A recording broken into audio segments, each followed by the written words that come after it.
This is a content warning and a trigger warning for this episode. Please be advised that in this interview, we will be discussing very delicate and sensitive subject matter. We will be exploring childhood sexual abuse and trauma. We will also be exploring topics related to and including addiction.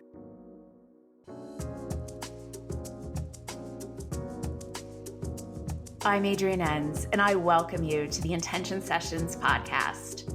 I want to inspire our most intentional living. In each episode, we'll talk to remarkable individuals who will share their authentic journeys and their insights with us. They're going to remind us that life's complexities can be our greatest teachers, and that intentional living can be expressed in an infinite number of ways. I hope you find some inspiration for your most intentional life right here.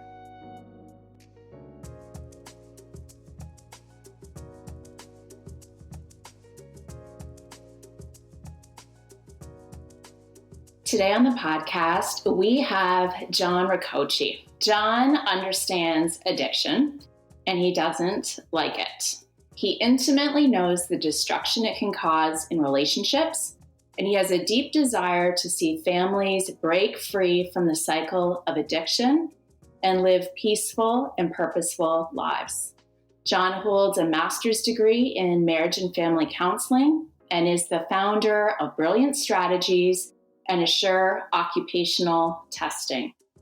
So I am thrilled to have Jon here. We only met recently, but now it's like we're fast friends. And I love the work that Jon is doing. We got connected because he did this very incredible online summit called When You Love an Addict. And I had the honor of participating in that. And in doing so, it caused a lot of self-reflection and deep diving. And it made me realize that on this podcast, we've had a lot of people talk about the recovery journey, because that's the journey I know. And so I'm drawing in the like-minded folks. But I really wanted to take this opportunity to have Jon on and talk about how we can help the people who love addicts live with intention. And I'm not sure that's always the easiest task, but we are going to explore it today. So, Jon, I really am so happy to have you here. Well, thank you. I am so happy to be here. Thank you so much for the invitation. And I look forward to talking about loved ones of those who are addicted. And it's just such an important conversation and one that I really enjoy having. So I'm looking forward to diving in. Yeah, we're going to dive in. But before we do that, I want to go back, and I don't even know this story, but I want to know what your relationship is with addiction and what led you to this work. Absolutely. So my relationship with addiction, I know it personally and I know it professionally. And it's a long relationship that unfortunately started. I think for me to tell my story about my relationship with addiction, it goes back to when I was about 7 years old. And I think so much of it is connected. So many people who deal with addiction have a story of abuse, whether that's physical, sexual, emotional, some kind of abuse. And mine involves sexual abuse, which started when I was about 7 or 8 years old, and it went on for a few years. And nobody knew about it. It was by a family friend, so someone outside the family. My family was completely unaware of it until I told them when I was 21. Wow.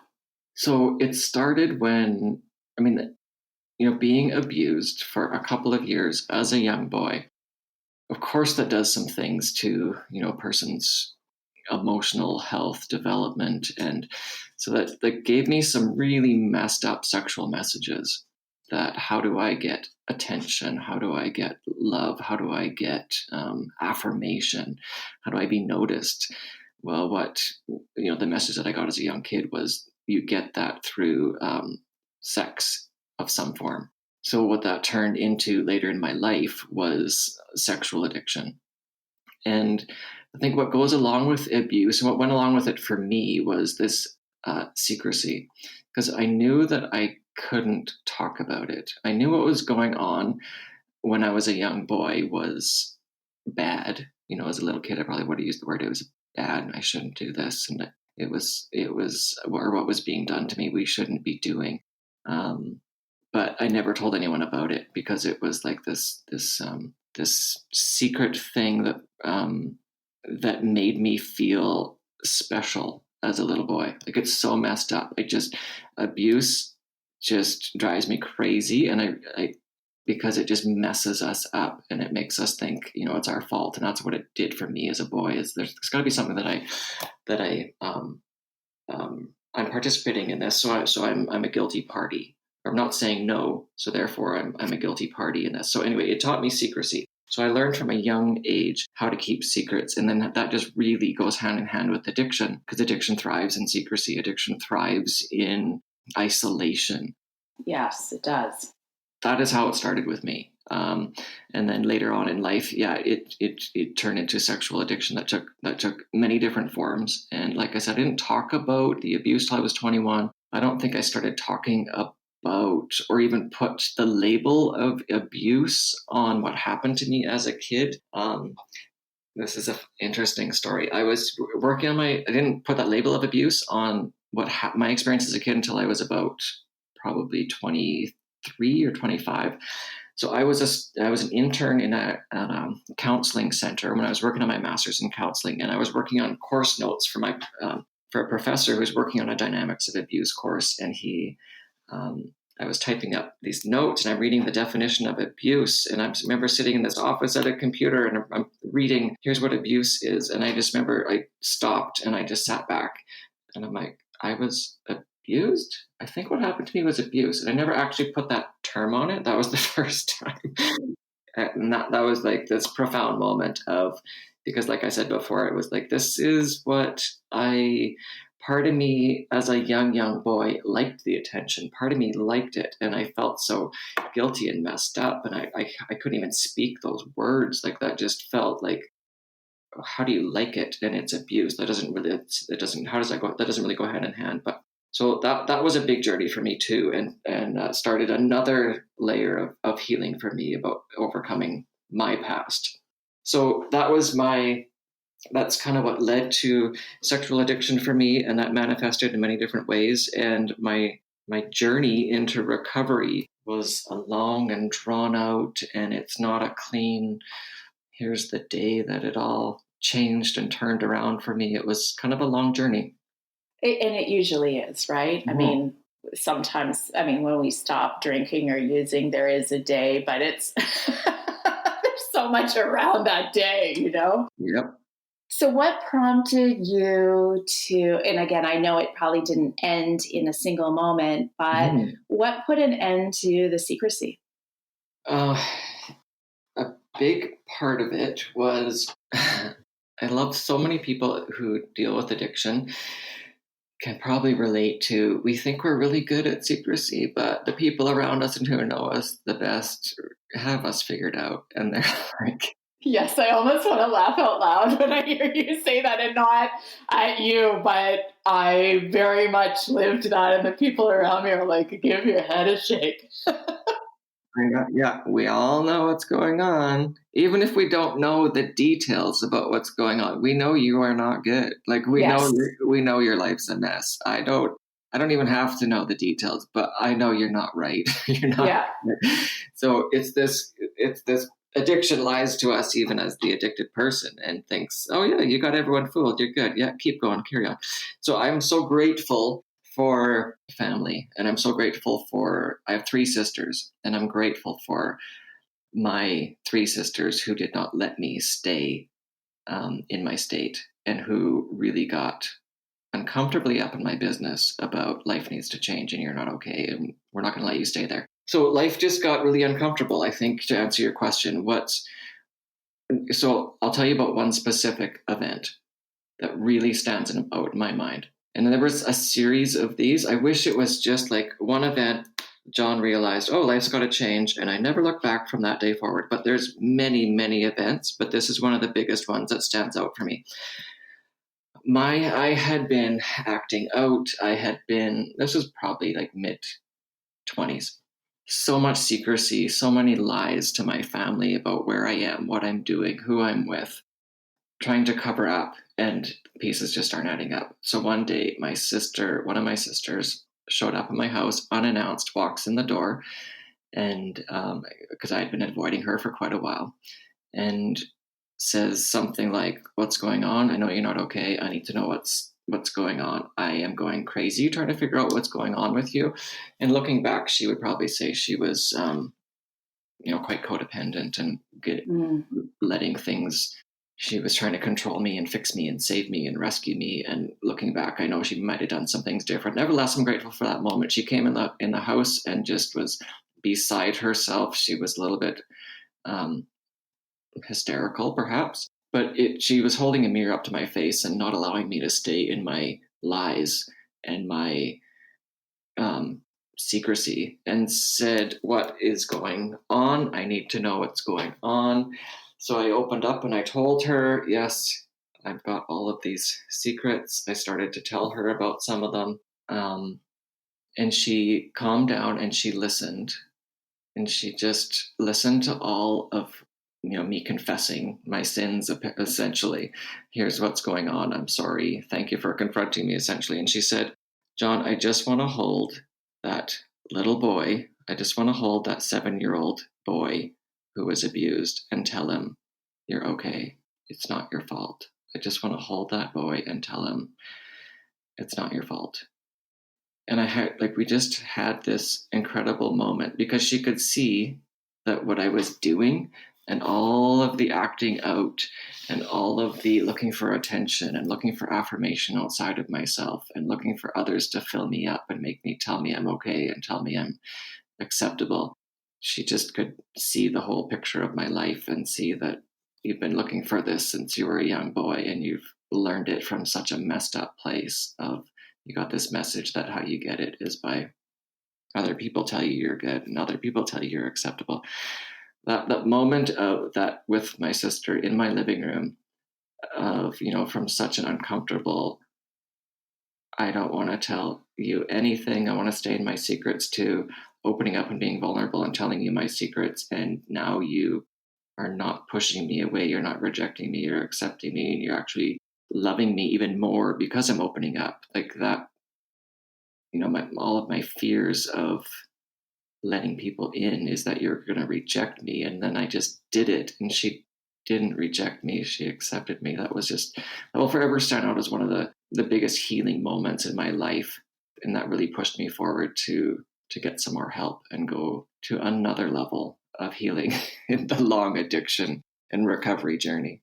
So beautiful. I just, first of all, want to thank you for sharing that story. It's just really beautiful and very raw. And what I really love about it is that despite her being hysterical, which we can all identify with, it just sounds like in that moment, she just was able to become very present, and very Absolutely. compassionate. And just to your point, and I know I've had many similar experiences, is when people really just look at you and listen and love you regardless. It's just, to me, it was very unexpected and incredibly, as you say, like healing and powerful. Mm-hmm. Absolutely. Yeah. And I'm so grateful for, even though, thinking about my sister and thinking, even though she was in that moment, just a moment of hysteria, and then she was able to calm down and just really be present, like you say. I'm just so grateful that she pushed through. Yeah. And I'm also grateful that I let her in. Because how many moments, the easy thing can be to just get angry and defensive and hold our ground and hold to our lies and hold to our secrecy, thinking that will protect us. But when we let down our walls and let down our barriers and take a risk and let somebody in, it can be so incredibly healing.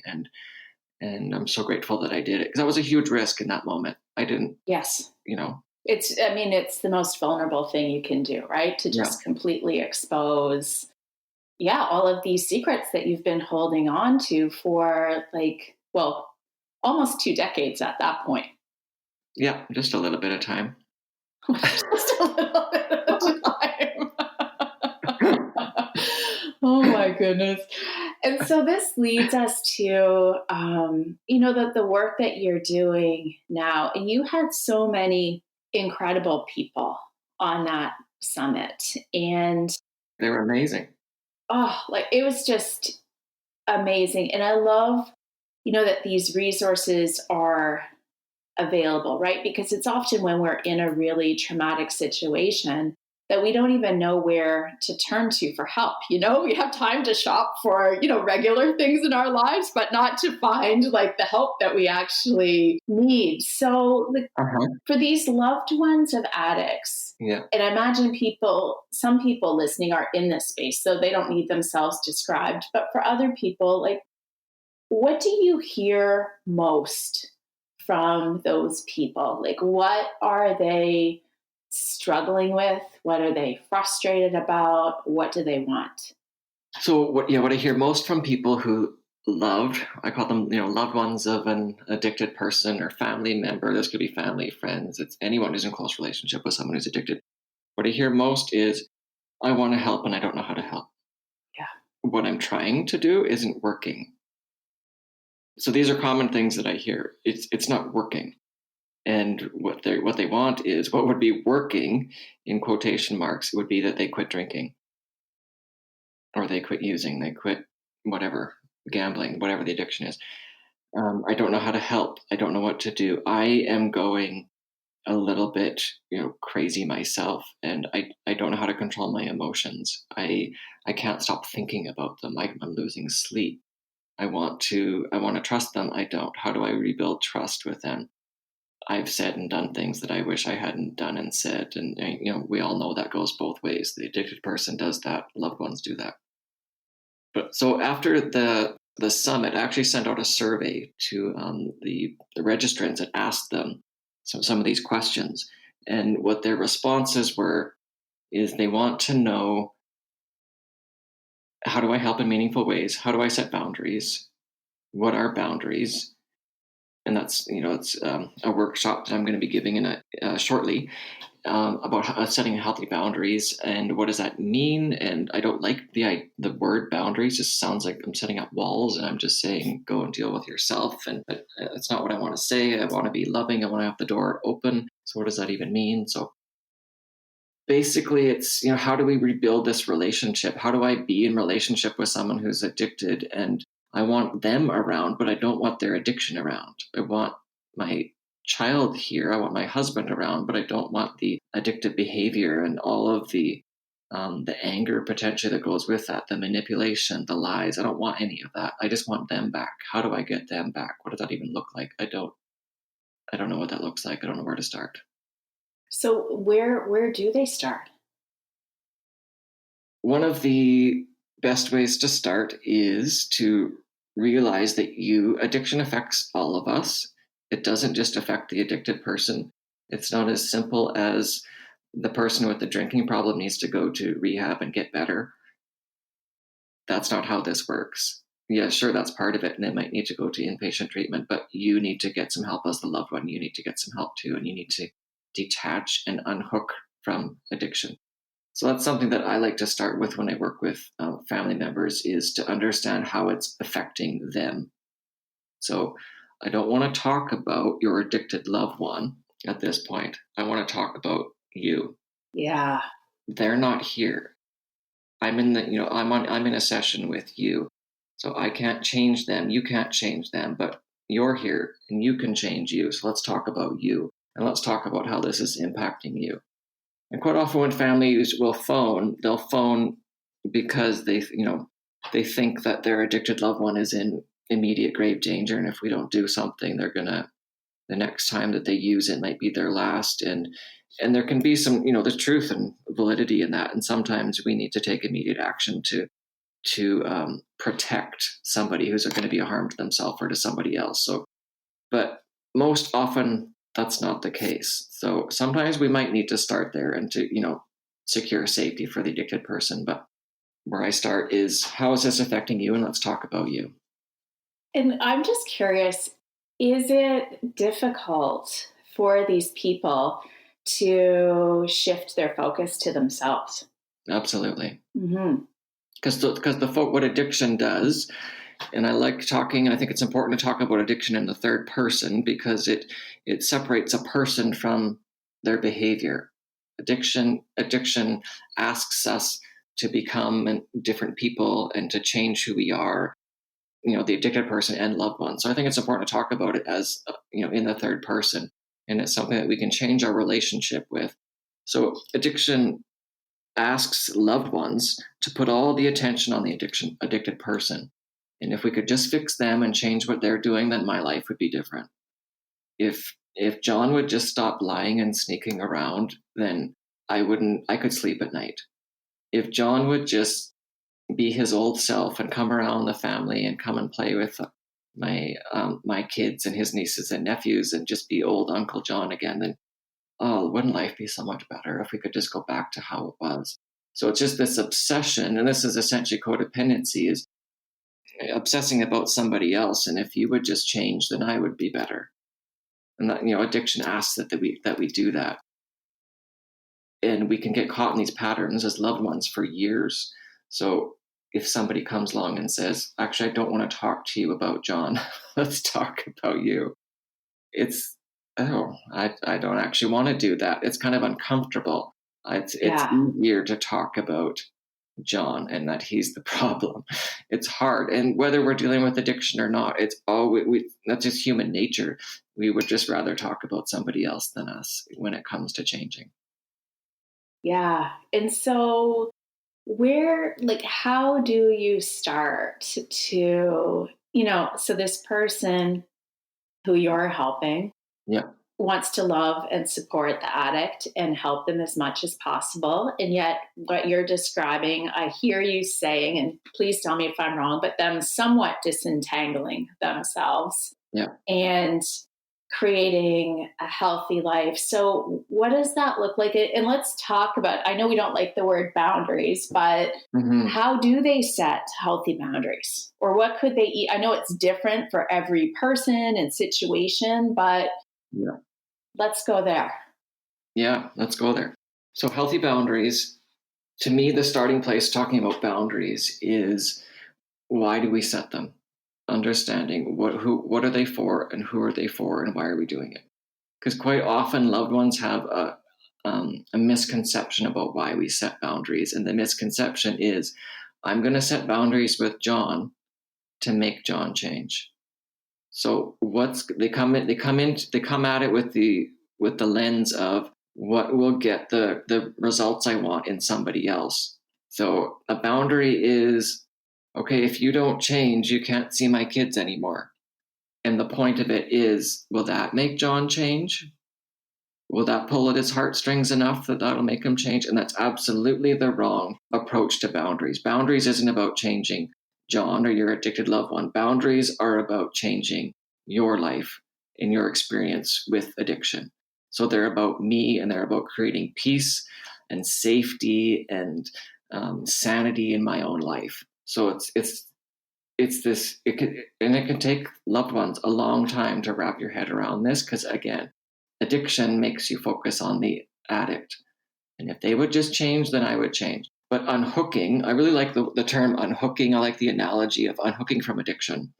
Addiction hooks us in, and we got to pull out the hook and we unhook from it. And we say, no, I'm not going to participate in these games anymore, in these ways that you hook me. So I set boundaries to create peace and serenity in my life. And I say, so an example could be, you're so welcome to come to family dinner. We would love to have you to come to family dinner.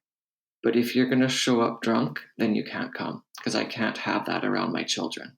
Could be one example.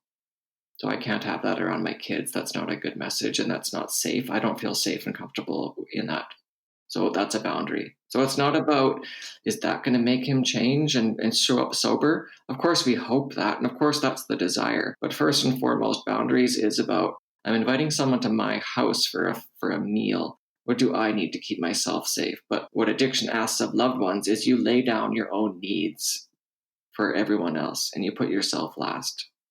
Doesn't work. Yeah. What are some other examples? That's a really good example. And I just hear, I'm probably just saying exactly what you said, but just deciding, like, in my home, in my environment, in the space that I'm creating, the experience that I'm creating, yeah, we're not drunk and disorderly and, causing this. So I'm just going to put this boundary, container, bubble around it. And, you're welcome to enter, but here are the terms and conditions. Right. Yeah. So, yeah, some other examples. Mm-hmm. Other examples might be here's a common one is parents will say, my child doesn't have anywhere to live.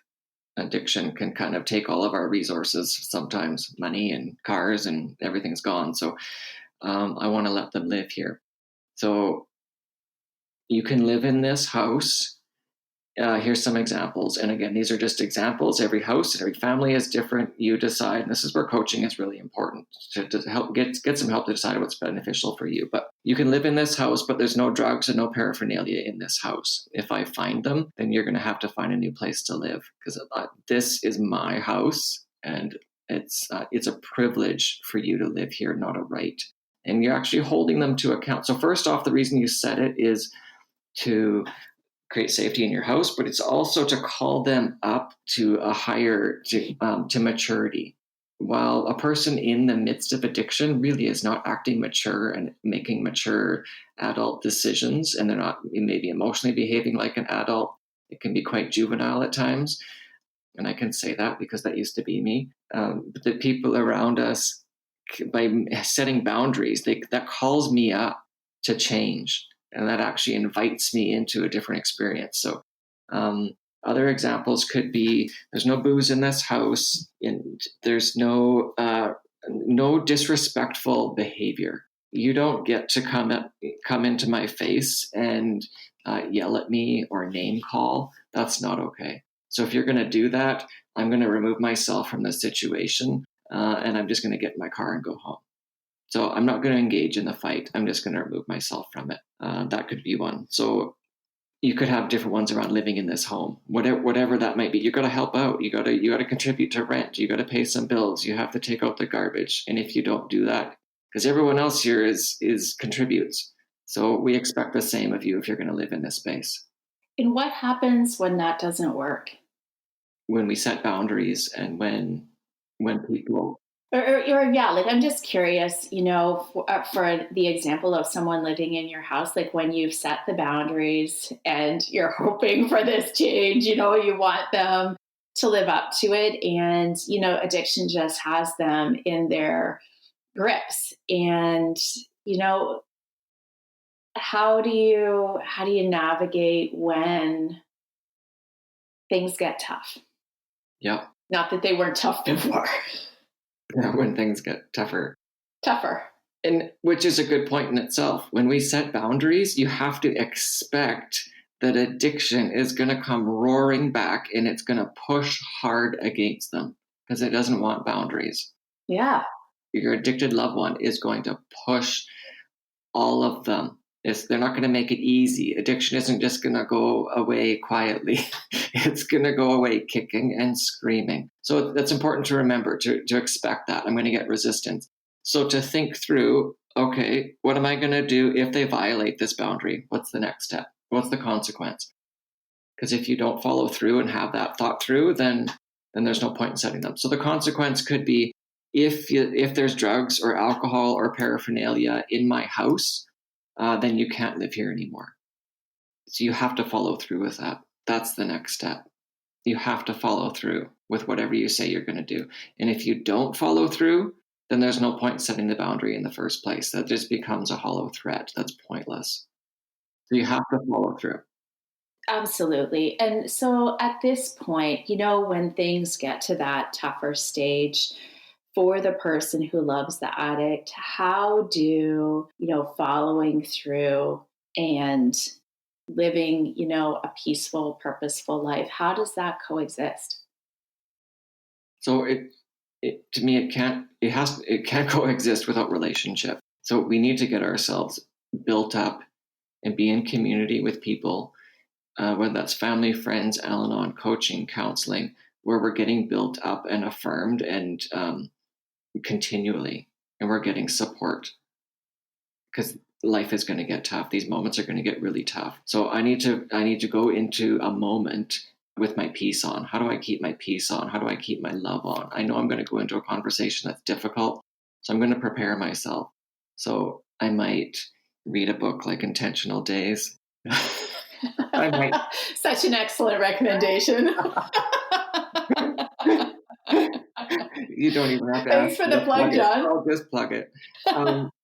You use some of the amazing techniques that Adrian is so well versed in to ground ourselves before we go into a conversation that we know is going to be difficult. Or we might say, "Will you come in with me? Bring someone with you to a difficult conversation." And then have it. And then afterwards, we need relationship again. I need to go to a meeting, an Al-Anon meeting, and I need to get built up and loved and supported and affirmed. I just can't say enough about connection and relationship for both the addicted person and for the loved one. I agree, and to have a place where, you can say anything, without being judged, and really get things off your chest and be supported by people who have your back. Yep. And also understand what you're going through, because that foundation of understanding is just invaluable. Yeah. Can't say enough about it. Again, for the loved one or for the addicted person. I wouldn't be here today without it, without relationship and without people helping me along. Me neither. Yeah. It's still, it's a journey, right? Like you just never, while we may not be tempted into our old addictive tendencies, other things crop up. Like, you're just always learning. And the cliche is there for a reason, I guess, but peeling away the layers of this onion, right? Yeah, absolutely. Life keeps happening. Yeah. And so when you had this summit, I didn't see all of the speakers, but of the ones that I did, there was just this very incredible cross section of people, different backgrounds, different opinions, different personalities, approaches. Yeah. I'm just curious, what advice, came across that just really, it may have been something you already knew or you didn't know. Like, what was really poignant in the advice that came across? I think, you're right. There was such a cross section. We had, psychologists, coaches, and psychotherapists, interventionists, and but it's the theme. There was a common theme of loved ones need to focus on themselves first. Look after yourself first. You're not helpful to somebody else when you're not okay yourself first. And I think another one is, don't do for them, help them do it for themselves. So this really clear picture, I think, from the summit I got was, instead of doing for, and I know I had people do this when I was in the midst of my addiction, trying to fix things for me and solve problems for me. And if you can think of the picture of someone kind of dragging me along, and we can drag our addicted loved ones along and try to do it for them and just push them in the door of rehab and just do all this stuff for them, and I'll pay their bills and I'll do all this stuff. But that doesn't work, because it's just somebody else fixing for me, and that keeps me dependent on you as the addicted person. It keeps me dependent on you. So then you die. What do? I'm lost. So we don't want them dependent on us. We want to help them stand on their own 2 feet. So I like the analogy of, and this really became more clear from, since the summit, that was just a couple weeks ago, is this analogy of sitting beside somebody who's hurting and who needs support. And rather than taking their problems from them and them handing it to me, and I take on their problems to fix for them. I'm going to sit beside you and I'm going to let you sit with your problems. And I'm going to help you unravel them. I'm here with you. I'm in it with you. I'm beside you, but I'm not taking it on because Lord knows I got enough of my own stuff to handle. So I don't need to take on your stuff, but I'm going to sit beside you and I'm going to walk through it with you. So it's so, because I know this idea of setting boundaries can seem like walls, and all I'm doing is saying no, no to this, no to that, no, won't do this. But it's also saying yes to help, yes to recovery. Yes, my hand of help is always extended to you, but I will help you get well. I can't do things anymore that keep you sick. I love that imagery. And as somebody who's been like on the addiction side of things, Mm-hmm.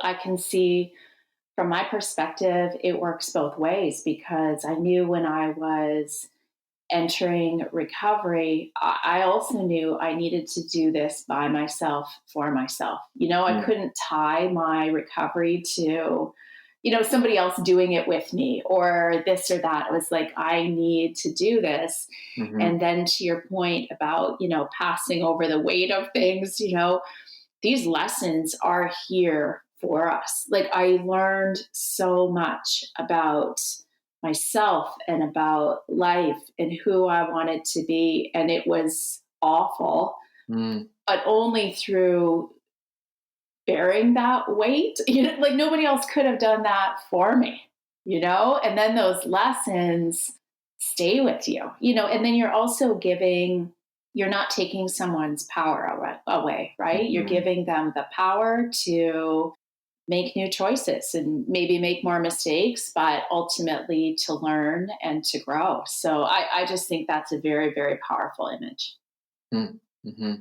And for anybody, right? Like we all want to take on other people's stuff, and it's like, it's not meant for us. No, and the message that the subtle message that we're sending is, I don't trust you to look after your own life, Jon.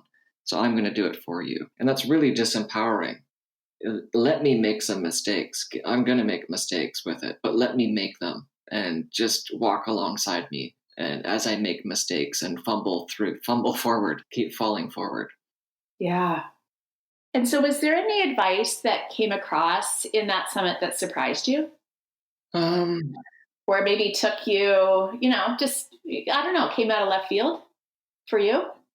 That is a good one. Did anything come out of left field? Nothing immediately that comes to mind. No, I mean, I think one thing that kind of surprised me was a couple of the speakers with their vulnerability. I think that's one of the biggest things that surprised me. And there's this part of me that I love vulnerability, and that's how we heal and move forward. And that's one of the most attractive things. That's what attracts us to each other in a major way. I think it's vulnerability. So those speakers that were able to just come and to just share openly and ask me anything. And I interviewed someone named Adrienne Enns, and she said I could ask, whatever, ask away. I'm like, I just love that. And there was a few speakers who... That's 9 years down the road. As in 9 years in recovery for me to be able to say that. But yeah, it's true. You get to a point where you're like, I'm okay with all of this, even the bad parts. Right. And that just, as on this side of it, as it's just an interviewer, it's like, oh, that's so great, because that's just what the audience resonates with so much more. So I think, that kind of was, I love it. And I'm always surprised a little bit, wonderfully surprised when people, give that permission to be that, just to be so open. Love it. Yeah. And so, Jon, how do you think, right in your intro, we talked about breaking the cycle of addiction. Yeah. In an ideal world, what does that look like? What are the pieces of breaking that cycle? No more secrets. I think is a big piece of it. Addicted people keep secrets, and so do loved ones. Yes. And secrets, we know, keep us sick. 12-step programs tell us that we're only as sick as our secrets. I think that's, to me, that's just one of the biggest things. Shame goes hand in hand with secrets. If we could break shame, if we could break secrets and just live openly, vulnerably, messy, ugly, and just to trust that there's going to be people that are going to accept us. Unfortunately, there's people that don't, but there's loads of people that are gonna accept us. And I think if we can be open about our secrets, let go of our shame, to me, that's the starting place of healing from addiction and kicking addiction out of our families. Well, that's how we started this conversation, and I'll just underscore it by saying, yeah, I mean, the secrets were just all consuming. I was ashamed. I knew my family would be ashamed, on the whole thing. But over time, when you come clean, as it were, it just is so healing. Like, this runs deep in my family, and it opened up so much healthy conversation. Like, I never would have imagined, like, so much healing has taken place in so many relationships that were just not even broken, just kind of non-existent, flourished. It just is, I'm just adding in my personal experience to that, because it really, really surprised me. And that's my experience too. Every time I opened up and took a risk to bare my soul, I was surprised. Every time I was met with more love and support than I imagined by friends, and family. And why didn't you tell us sooner, Jon? Why didn't you tell me? I would have been there. I would have helped. I would have walked through this with you. Why did you feel the need to go through this alone? Please don't do this again. Please talk. I'm here for you. Please talk to me, was what I was met with. And I found out, wow, I've got some really good people around me. And I didn't even realize it, because my own self-talk told me I'm not worthy, I'm not valuable, people don't care, I'm not that important. So I think the other thing I wanted to say about secrets is, in addiction, it's not just the addicted person that has secrets. The loved ones keep just as many secrets. When somebody asks, how's Jon doing? Do my family and friends really say the truth? Or are they protecting me and protecting themselves and protecting the family image too? And that happens all the time. Yes. So we make up stories and tell little white lies, and he's fine, yeah, and then change the subject. And of course, in some situations, that's just valid. Some people don't have a right to know our business, but absolutely, some people need to know, and safe people need to know. Yeah. So it's not just, it's loved ones that keep secrets too. And then that keeps them sick, and it just delays us all moving forward. The quicker we deal with our shame, the quicker we just let the cat out of the bag and say, yeah, I'm kind of a mess. Yeah, Jon's a mess. He has been for a long time. And so am I. And none of us know what to do. Do you know what to do? And start asking for some help. And that's how we move forward quicker. It's so true. And we have this ridiculous idea that everybody else is doing great. Nobody has any problems. And then when you do open up, whether people understand it directly or indirectly, I do think there's this huge level of compassion, and people really just want to help, and they want you to be well. Like, there is this incredible undercurrent of kindness. Mm-hmm. Mm-hmm. And as you say, for everyone, Absolutely. But what addiction tells us is that, don't tell anyone, you're going to be rejected. People aren't going to understand. Nobody understands. You're the only one that's going through this.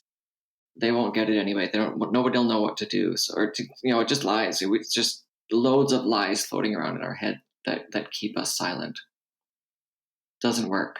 What works in recovery is taking risks, letting people in, vulnerability, opening up, trusting ourselves and trusting people, and asking for help.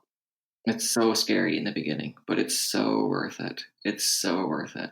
I couldn't agree more. And you just made me think of one other thing that I wanted us to cover off is just it can be very difficult, if not impossible. And again, you can correct me on my wording Mm. for people who have not dealt with addiction firsthand to understand it, Mhm. and am I right in saying like it just may, as a loved one, it may never make sense to you?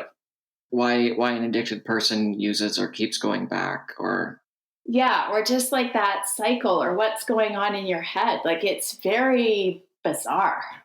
absolutely. It is. Yep. Under, I mean, that's such a common thing. I don't get it. Why don't they? Yes. Why doesn't Adrian just quit drinking? Like, it just seems Yeah. so simple. She keeps coming and complaining about it, and then she just goes back and keeps drinking. So from the outside looking in, yes, yeah. If only it was that simple. You are right, but it's not that simple. So addiction actually impacts our brain. It changes brain chemistry. It impacts the prefrontal cortex, the part of our brain that's responsible for higher functioning and decision making. So there's a physiological component to this that without some education, it is hard to understand. But the cycle of addiction is I have pain in my life. How do I deal with that pain, or what takes it away? For an alcoholic, it's a drink. So I drink and I feel better. And then the cycle, if you can imagine an actual circle and you move around the circle, pain, move over. How do I feel better? Drink, move down around the circle.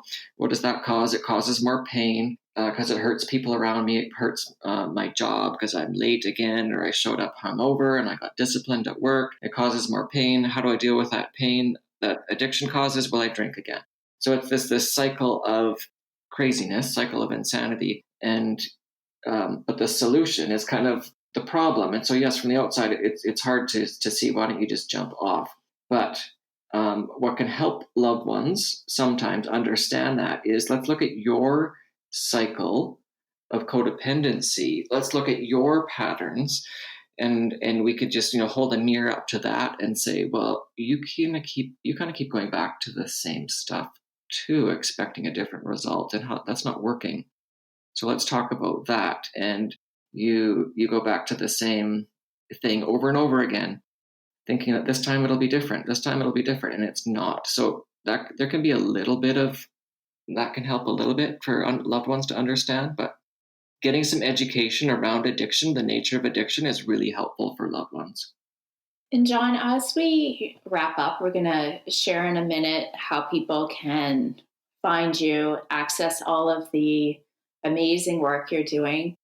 But what would you, like we've already said it, but just, in some closing words, what would you say right now to someone who's listening who loves an addict? To somebody who loves an addict, I would say recovery for you is possible. Recovery for your loved one, your addicted loved one, is possible as well. Recovery is possible for both of you. Both of you need recovery. And how you can get there is by unhooking from the cycle of addiction and by actually looking after yourself and focusing on your needs and getting healthy and whole yourself. And by taking leadership of your own life, it feels so counterproductive, but by looking after you, it's the best thing you can do to look after your addicted loved one. It's the best thing you can do is give them an example of what health looks like. Unhook from the cycle of addiction and show them that it's possible. That's one of the best ways that you can do it. You unhook and show them, be an example that they can unhook to. Amazing. And so, John, how can people access the work that you're doing? If they've listened to this and they are ready to take some steps and unhook, how can they find you? So they can find me on the Facebook group Brilliant Strategies. And that's going to be the best way to stay connected and to find out about the boundaries boot camps that we offer, different challenges that we offer on different topics. So that's one of the ones that we're currently working on. And every month there's a different workshop that we're doing, and they're free. It's a way to get connected. It's a couple days workshop. to find out more about what we do and to learn about how you can unhook from addiction. Amazing. Jon, I just want to thank you so much. It's just been an honor to meet you, talk to you, collaborate with you. I know we're just getting started. Mm-hmm. And is there anything else that you wanted to add, like anything that we missed, or any last words that you wanted to share? Well, I just want to say too, it's been such a pleasure getting to know you. And so Adrian was a guest on a one-day live summit that I had 10 speakers. I put her as the last speaker on purpose because I wanted her to bring a message of joy and intention. I just thought that's such a great way to end a full long day. Is let's infuse some joy right at the end and go out on that note. So I really appreciate the work that you're doing and the message that you bring, and I'm so grateful that you are part of the summit. So thank you for this opportunity. My pleasure. And yes, I think that, like, on that note, Jon and I can both agree that, yeah, for anybody listening, recovery is possible. And life can be, would you agree, Jon, like something that you never even imagined possible? Absolutely. Yeah. Who knew that the thing that I was scared of the most, of opening up and sharing my secrets, was the thing that actually got me the most connected to people and drew people to me the most. Amazing. Addiction is an intimacy disorder. What we crave the most, we're scared of the most, but vulnerability is what opened that up for me. So that's one thing. A gift of recovery for me was vulnerability. Absolutely. Jon, thank you so much. Thank you. Such a pleasure, Adrian.